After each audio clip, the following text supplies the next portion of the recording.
السلام علیکم ورحمۃ اللہ وبرکاتہ۔ قدرت کا ایک نظام ہے کہ جب بچہ ماں کے پیٹ میں ہوتا ہے تو اس کا وزن جو ہے وہ ہلکا ہوتا ہے، لیکن اسی بچے کی جب پیدائش ہوتی ہے تو اس کا وزن جو ہے وہ بھاری ہو جاتا ہے۔ اور میڈیکل کے شعبے میں تعلق رکھنے والے لوگ جو ہے وہ میری اس بات کو تسلیم کریں گے کہ واقعی ایسا ہوتا ہے کہ ماں کے پیٹ میں جتنی دیر وہ بچہ رہتا ہے تو اس کا وزن ہلکا رہتا ہے، لیکن جو ہی اس کی ولادت ہوتی ہے تو اس کا وزن بھاری ہو جاتا ہے۔ اسی طرح جب ایک عام آدمی کسی مرشد کامل کی صحبت اختیار کرتا ہے، ان کا ارادت مند ہوتا ہے، ان کا مرید بنتا ہے، تو وہ شخص جو ہے اب عام لوگوں کی نسبت جو ہے وہ حضوری میں داخل ہوا ہے،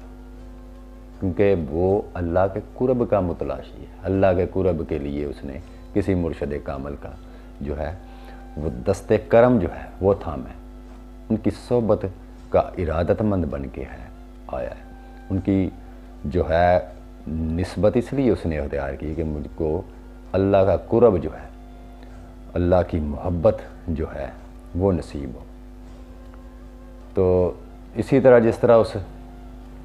بچے کا وزن ماں کے پیٹ میں ہلکا ہوتا ہے، پیدائش کے بعد بھاری ہو جاتا ہے، اسی طرح اس مرید کا جو کسی مرشد کامل کی صحبت اختیار کرتے ہیں یا ان کے مرید ہوتے ہیں، اسی بچے کی طرح اس کا وزن جس طرح بھاری ہو جاتا ہے، اسی طرح اس مرید کے جو گناہ ہیں وہ عام لوگوں کے گناہوں کی مانند ان کی نسبت وزنی ہو جاتی ہے۔ عام آدمی جو کسی کا بیعت نہیں ہے، اس میں اور اس مرید ہونے والے میں فرق یہ ہے، کیونکہ یہ آدمی جو ہے یہ حضوری میں داخل اب ہوا ہے، اب وہ اللہ کے قرب کے راستے کا متلاشی ہوا ہے۔ اس نے پہلے گناہوں سے توبہ کی ہے، اپنے مرشد کے ہاتھ پر اس نے اقرار کیا ہے اور گواہ بنا لیا اس نے اپنے مرشد کو۔ در حقیقت اسی لیے بزرگان دین وہ فرماتے ہیں کہ اصل انسان کی پیدائش جو ہے وہ ہوتی ہی تب ہے جب وہ کسی کے ہاتھ پر دستے بیعت ہوتا ہے۔ اصل انسان پیدا ہی اس دن ہوتا ہے جس دن اس کو کسی مرشد کامل کی صحبت نصیب ہوتی ہے، کسی کی غلامی میں آتا ہے۔ تو اس کے جو گناہ ہیں وہ اگر کوئی گناہ اسے سرزد ہوتے ہیں تو عام آدمی سے جو کسی کا مرید نہیں، اس کی نسبت اس کے گناہوں کا وزن بھاری ہوتا ہے۔ اسی طرح اگر وہ مرید کوئی نیکی کا کام کرتا ہے تو عام لوگوں کی نسبت اس کی نیکی کا وزن بھی بھاری ہوتا ہے۔ یہ فیضان جو ہے یہ نسبت کی وجہ سے ہی اس کو میسر آتا ہے۔ اسی لیے وہ کہتے ہیں نا، کسی نے وہ فرمایا ہے کہ جب تک انسان کسی راستے کو جانتا نہیں ہے، کسی راستے سے آگاہی نہیں ہوتی، تب تک اس کے معاملات اور ہوتے ہیں، لیکن جب وہ اس راستے سے آشنا ہو جاتا ہے، اس چیز کی میچورٹی کا لیول اس کے اندر آ جاتا ہے، تو پھر اس بندے پہ وہاں نظام سخت ہو جاتا ہے۔ یہ دیکھیں، اسی لیے کسی نے بولا ہے نا کہ مکتب عشق کے دستور نرالے دیکھے ہیں، اس کو چھٹی نہ ملی جس نے سبق یاد کیا۔ عام مکتب میں تو یہ ہوتا ہے کہ بچے نے اگر سبق کوئی سنا دیا ہے، اپنا ہوم ورک جو ہے وہ آ کے سارے کا سارا اس نے اس پہ کام کیا ہے، تو اس کو تو چھٹی مل جاتی ہے، لیکن یہاں جس نے اس راستے میں داخل ہوا جو اس کے لیے اب گنجائش کہ کوئی اس کے لیے گنجائش والا جو معاملہ ہے وہ ختم ہو جاتا ہے، اس کو معافی نہیں ہے یہاں، اس کا ہر قدم جو ہے اس کو پھونک کر رکھنا پڑے گا،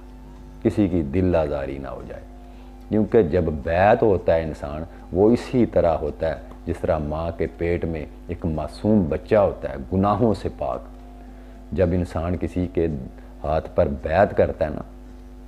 تو توبہ کرتا ہے کہ میں اپنے سابقہ تمام گناہوں سے اللہ کو حاضر ناظر جان کر میں معافی مانگتا ہوں، آئندہ میں کوئی گناہ نہیں کروں گا۔ تو در حقیقت اس عہد کی وجہ سے جو اس نے اپنے پیر و مرشد سے عہد کیا، اس کے تمام گناہ جتنے بھی اس نے زندگی میں کیے ان سے توبہ کی، تائب ہو گیا۔ اسی کو تائب ہونا کہتے ہیں کہ اس نے اپنے تمام اس ماضی سے جو بھی برائیاں ہوئیں اس پر نادم ہے، شرمسار ہے اور توبہ کرتا ہے کہ مولا میں نے توبہ کی، جو مجھ سے سرزد ہوا، آئندہ میں گناہ نہیں کروں گا۔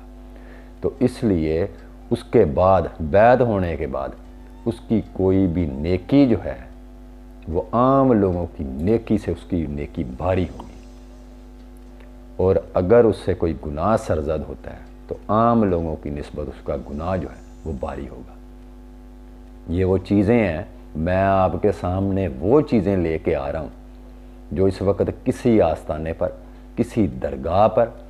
کسی کتاب میں، کسی مکتب میں کوئی علماء جو ہیں، کوئی مشائخ جو ہیں، یہ باتیں آپ سے ڈسکس نہیں کریں گے، کیونکہ ان کو ڈسکس کرنے کے لیے صاحب حال ہونا ضروری ہے۔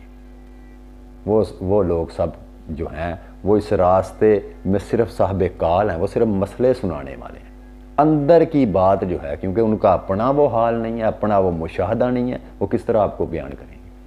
تو ان کے پاس صرف الفاظ کا ذخیرہ ہوتا ہے اور الفاظ لے کے ہی وہ لوگوں کو بتا رہے ہوتے ہیں جی یہ مسئلہ ایسے ہے، یہ مسئلہ ایسے ہے۔ فناہیت کی باتیں کریں گے، حالانکہ ان کا اپنا وہ مقام نہیں ہوتا فناہیت، لیکن فناہیت کے موضوع شروع کر لیتے ہیں۔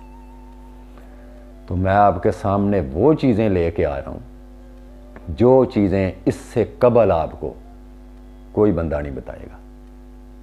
یہ چیزیں جو ہیں اللہ کے فضل سے مجھے نصیب ہوئی ہیں، میں نے اس راستے میں، جس راستے میں مجھے 30 سال گزرے ہیں، اور پھر جا کے وہاں سے وہ چیزیں نصیب ہوئیں الحمدللہ مالک کے فضل سے، میرا اپنا کوئی کمال نہیں ہے۔ پھر وہ یہیں وہ بات آ جاتی ہے، وہی قصہ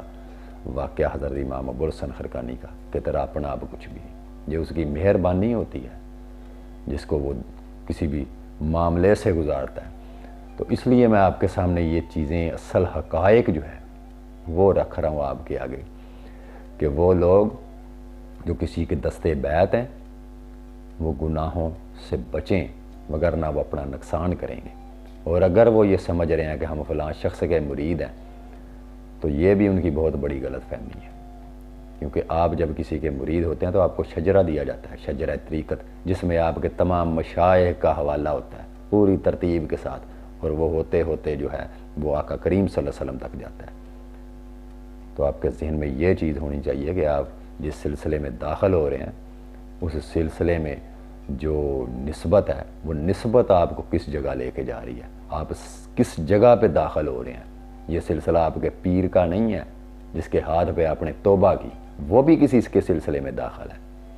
تو یہ سلسلہ جتنے بھی طریقت کے چاروں سلاسل ہیں، قادری، چشتی، سہروردی، نقشبندی، یہ در حقیقت آقا کریم صلی اللہ علیہ وسلم اس تمام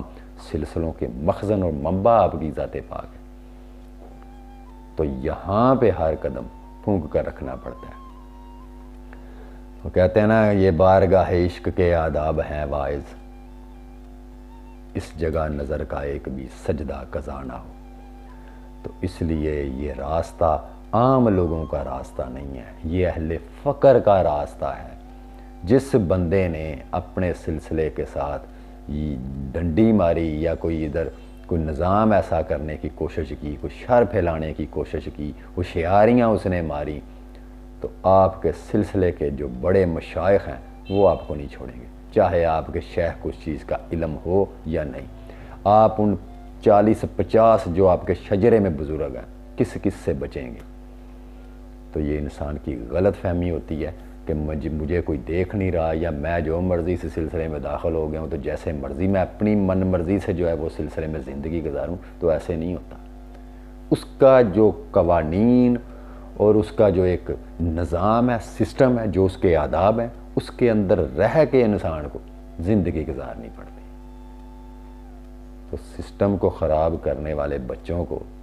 سکول سے بھی اگلے جو ہیں وہ نکال دیتے ہیں، فارغ کر دیتے ہیں کسی بھی مکتب میں جو اس نظام میں خلل ڈالتا ہے۔ تو اس لیے میں آج یہ موضوع لے کے آیا تھا کہ عام آدمی کی نسبت اس مرید کے جو اللہ کی ارادت رکھنے کے بعد بیعت ہوا،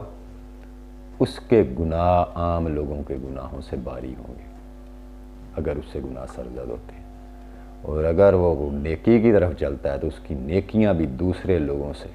کئی گنا اس کی نیکیاں بھاری ہوں گی، وزنی ہوگی، کیونکہ اس کا اپنا وجود جو ہے وہ عالم حضوری کے اندر داخل ہے۔ تو عالم حضوری کے اندر جن لوگوں کی رسائی ہے ان کے معاملات بہت سینسٹیو ہیں، اور اسی قدر وہ لوگ مقرب ہیں، اسی لیے عام مخلوق سے ان لوگوں کا درجہ زیادہ ہے۔ عام لوگوں کی نیکیاں، ایک عام آدمی کی نیکی اور بایزید بسطامی کی نیکی میں بڑا فرق ہے۔ ایک عام آدمی کے گناہ میں اور معاذ اللہ کسی صاحب مقام کے گناہ میں بڑا فرق ہے۔ اسی وجہ سے تو جو حضرت امام ابو حنیفہ جو ہیں وہ ایک دفعہ آپ بارش کے موسم میں چل رہے تھے تو آگے کیچڑ تھا، تو آپ کے آگے ایک دیوانہ شخص چل رہا تھا، تو آپ نے اس شخص کو بولا کہ دیکھ کر سنبھل کے چلو، کہیں گر نہ جانا۔ تو اس دیوانے نے پیچھے مڑ کے جب دیکھا تو امام ابو حنیفہ سرکار تھے، تو وہ دیوانہ ان سے مخاطب ہو کے کہنے لگا، اپنی فکر کریں سرکار، میری فکر نہ کریں، میں گرا تو اکیلا ہی گروں گا، اگر آپ گر گئے تو پوری امت آپ کے پیچھے کھڑی ہے، اس لیے آپ سنبھل کے قدم رکھیں۔ تو اس لیے جو ایک سلسلے سے نسبت رکھنے والا انسان ہے اس کی پہچان چونکہ اللہ والوں کی وجہ سے ہے کہ یہ جو ہیں اہل فقر کا طبقہ ہے، یہ لوگ جو ہیں یہ راہ سلوک کے مسافر ہیں، یہ لوگ اہل خیر ہیں، اس لیے وہ جو گمان لوگوں کا آپ کے متعلق ہے وہ بڑا سخت ہے۔ یہاں پر محتاط ہو کے چلیں اور دل آزاریوں سے بچیں اور گناہوں سے پرہیز کریں جتنا بھی ہو سکتا ہے، کیونکہ یہاں معافی نہیں ہے۔ جس قدر اس راستے میں انعامات ہیں اس قدر اسی وجہ سے اس راستے میں سختیاں بھی ہیں۔ اللہ آپ سب کو اس چیز کی سمجھنے کی توفیق دے کہ میں نے یہ مسئلہ آپ کے سامنے کون سا پیش کیا ہے کہ ماں کے پیٹ میں جب تک کوئی بچہ ہے تو وہ ہلکا رہتا ہے، لیکن پیدائش ہونے کے بعد جو ہے وہ بھاری ہو جاتا ہے۔ تو پیدائش سے مراد یہ ہے جب اس انسان نے بیعت کی، اپنے مرشد کے ہاتھوں پہ اقرار کیا، وہی اس کی ولادت کا اصل دن ہوتا ہے، وہی اس کا اصل دن جو ہے وہ اسلام میں داخل ہونے کا ہوتا ہے، دین کے اندر صحیح معنوں میں، کیونکہ اس نے اقراروں باللسانے تو کر لیا، اب یہاں تصدیقوں بالقلب ہے، اب وہ یہاں خالص ہو کے آ رہا ہے کہ میں اپنی زندگی جو ہے وہ اسلام کے مطابق گزاروں گا۔ تو یہ معاملے بڑے نازک ہیں، اللہ ہم سب کو اس کو سمجھنے اور اس پر عمل کرنے کرانے کی توفیق عطا فرمائے۔ دعا میں یاد رکھیے گا۔ اللہ حافظ۔